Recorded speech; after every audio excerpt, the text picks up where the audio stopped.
Fatma ve Hürriyesinin canı çok sıkılmıştı. Ne yapsak diye düşünüyorlardı. Fatma düşündü ve aklına çok güzel bir fikir geldi. Hemen Hürriyesinin kulağına Legolarla şekil yapalım Hulusi diye kulağına söyledi. Hulusi de evet ablacığım dedi.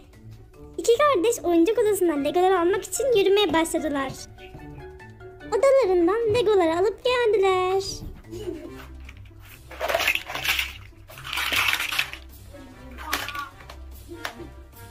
Fatma hiçbir şeyden habersiz Legoları dizmeye başladı. Acaba videomuzda neler olacak?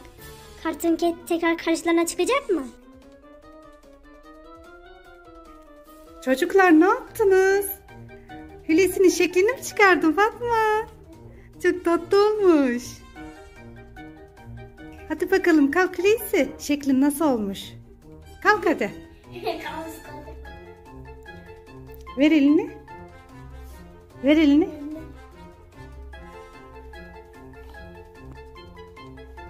Çocuklar bir ses mi geliyor? Nereden geliyor? Balkondan geliyor anne. Balkondan mı, kapıdan mı? Balkondan. Pencereden geliyor herhalde. Çocuklar pencereden geliyor. Anne evet.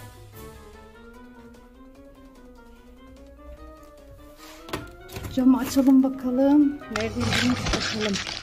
Hii, çocuklar Cartoon Cat. İnanmıyorum. Pencereden içeri girecek. Girdi. Anne Girdi çocuklar, ne yapacağız şimdi? Hulusi kaç anneciğim? Anne şeklimizi bozacağım. Şeklinizi bozmaya mı geldi yoksa? Çocuklar buradan çıkalım gelin. Gel anneciğim gel. Hulusi sen de gel. Kapıyı örtün. Kapatın kapıyı. Kapatın. Çocuklar bizim sihirli değneğimiz vardı değil mi? Evet. Ama sihirli değnek nerede? İçeriden ben alayım değil mi? İnanmıyorum, içeride mi kaldı? Ben alayım. Nasıl alacaksın? Alamazsın ki. İçeride Cartoon Cat. Gir bakalım. Cartoon Cat yok. Saklandı mı? Saklandı mı yoksa? Aki tekrardan geldi. Pencereden giriyor. Dur Fatma dur.